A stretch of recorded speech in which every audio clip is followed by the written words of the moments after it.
Los objetivos de esta clase son reconocer los componentes que participan en la síntesis proteica y su función específica, reconocer las características del código genético, explicar las etapas de la traducción, activación, iniciación, elongación y terminación, relacionar antimicrobianos que inhiben la síntesis proteica con las etapas de la traducción de proteínas.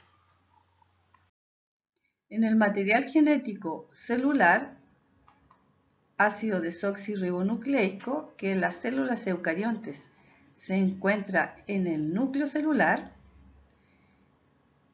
están las instrucciones para el fenotipo de una determinada especie o tipo celular. Estas instrucciones están codificadas en los genes. Para que la información y las instrucciones para la síntesis de las proteínas llegue al citoplasma, es necesario que se genere un molde. Estos moldes están constituidos por ácido ribonucleico. Estos moldes se producen en el proceso denominado transcripción. En eucariontes, los moldes son procesados hasta generar ácido ribonucleico mensajeros o ARN mensajeros que salen del núcleo y son utilizados por la maquinaria de la síntesis de proteína para las instrucciones de la estructura primaria de las proteínas. La maquinaria de la síntesis de proteínas está constituida por los ribosomas, que a su vez tienen dos subunidades ribosomales. Otro tipo de ácido ribonucleico que participa es el ARN de transferencia, que se encarga de transportar y ubicar correctamente los aminoácidos en base al molde de ARN mensajero. Y además, en la traducción de proteínas participan los factores de traducción. El flujo de la información desde el ADN, pasando por un molde o ARN mensajero para llegar a la síntesis de proteína, también ocurre en las bacterias o células procariontes, que son unicelulares. Se caracterizan porque no contienen un núcleo verdadero, sino que su ácido desoxirribonucleico o génoma se denomina nucleoide y no contiene un sistema de membrana nuclear. Por lo tanto, la transcripción va a ocurrir en el citoplasma e inmediatamente este mensajero es traducido a proteínas en el mismo lugar. Estructura primaria y síntesis de proteínas. Resumiendo, el ARN mensajero lleva la información contenida en el ácido desoxirribonucleico para la síntesis de proteínas. Por tanto, determinará el orden correcto en que se unirán los aminoácidos en la cadena polipeptídica. La información para la síntesis de proteína va a estar codificada en forma de tripletes. Cada 3 bases nucleotídicas en el ácido ribonucleico va a constituir un codón. Cada codón va a determinar un aminoácido. Y en el código genético están las reglas de correspondencia entre estos codones y cada aminoácido. ¿Cuáles son las características del código genético? Lo primero es que da cuenta de la correspondencia entre los tripletes o codones y los aminoácidos. tenemos un triplete UU que se corresponde a fenilalanina. Todos los tripletes van a tener sentido. Por ejemplo, UC corresponde a fenilalanina e incluso hay algunos tripletes que son tripletes que dan cuenta a la maquinaria de la síntesis de proteína que se debe detener la síntesis de proteínas, y estos son los stop codon o codones de detención. De ellos hay 3. Hay 20 aminoácidos. Sin embargo, hay 64 codones. Hay 3 que detienen la síntesis de proteína. Nos quedamos con 61 codones y por tanto habrá más de un codón que signifique un mismo aminoácido. El ejemplo leucina tiene 6 codones diferentes, a excepción de metionina, que solo se corresponde a un triplete, que es AUG. Por lo tanto, otra característica del código genético, además de ser muy específico, es que es degenerado.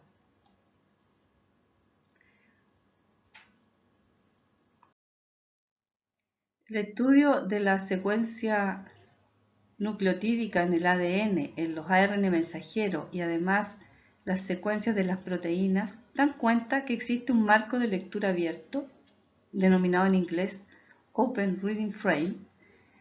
Este marco de lectura es la secuencia de codones en el ARN mensajero que va desde un codón de inicio a un codón de término, y esto para cada cadena polipeptídica.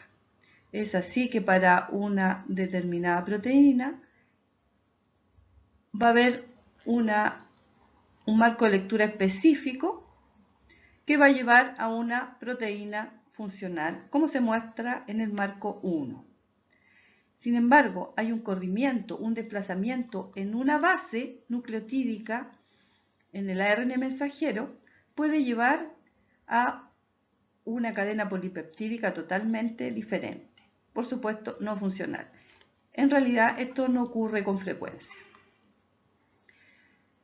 Otra característica importante en la traducción es que la síntesis de todas las cadenas polipeptídicas en procariontes y eucariontes va a comenzar con el aminoácido metionina.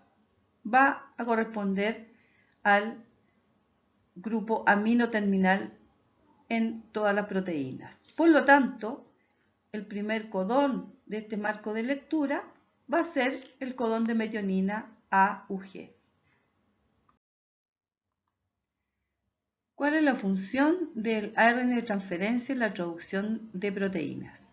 Revisemos la estructura de un ARN de transferencia. Es una cadena de ácido ribonucleico que toma una conformación de hoja de trébol, las 3 hojas y un tallo. En el tallo y en el extremo de la cadena 3', el ARN de transferencia transporta el aminoácido y en una de las hojas contiene el anticodón, que es el triplete que reconoce al codón del marco de lectura abierto en el ARN mensajero, de tal forma que el ARN de transferencia va a transportar cada uno de los aminoácidos, reconocer el codón del ARN mensajero e incorporar el aminoácido correspondiente a la cadena polipeptídica creciente en la maquinaria de traducción de proteínas. Revisemos la estructura de los ribosomas.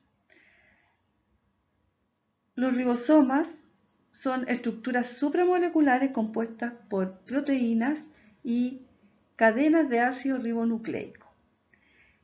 Cada ribosoma está compuesto por una subunidad mayor y una subunidad pequeña o subunidad menor. Reciben una nominación, la subunidad mayor en bacterias, de 50S y la menor de 30S. Esto está relacionado con su composición y además con la velocidad de sedimentación de cada uno de estos componentes. En su totalidad, el ribosoma procarionte se denomina 70S, pues la densidad de este está relacionado con la velocidad de sedimentación que se mide en Seiberg. Por lo tanto, S significa Seiberg. El ribosoma eucarionte tiene mayor cantidad de proteínas, mayor cantidad de ARN, además de que, como mencioné, sus composiciones son distintas. El ribosoma eucarionte recibe una designación de 80S y está compuesto por la subunidad mayor 60S y la subunidad menor 40S. Revisemos la función de los ribosomas en la traducción de proteínas. En la figura se muestra la estructura tridimensional del ribosoma. Se pueden observar claramente la subunidad mayor y la subunidad menor. Para reconocer algunos aspectos funcionales del ribosoma, veamos cómo interacciona con los otros componentes de la síntesis de proteína. En el ribosoma se ha reconocido un sitio denominado aminoacídico, que es el sitio al cual se une el ARN de transferencia que trae el aminoácido. Este ARN de transferencia se va a unir a un codón del ARN mensajero.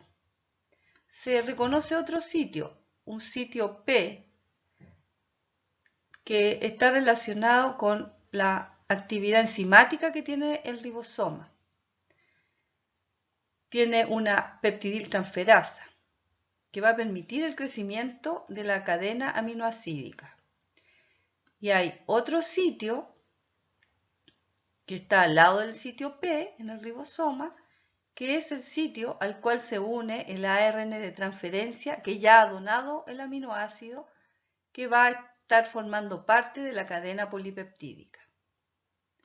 Entonces podemos decir que el ribosoma tiene un sitio aminoacídico A, un sitio P o sitio peptídico y un sitio E de salida.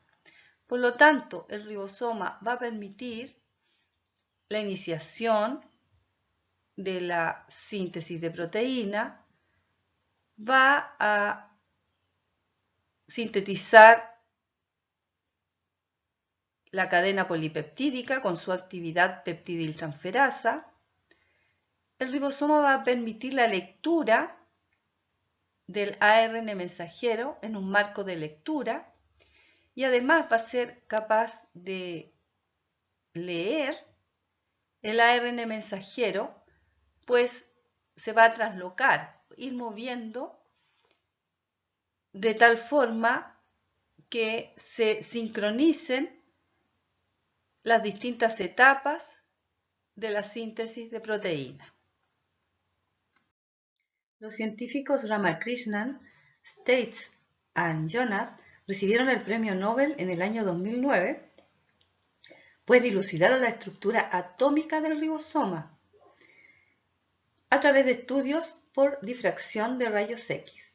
En la actualidad, la doctora Ada Jonath se dedica al estudio del ribosoma de bacterias que son resistentes a los antibióticos.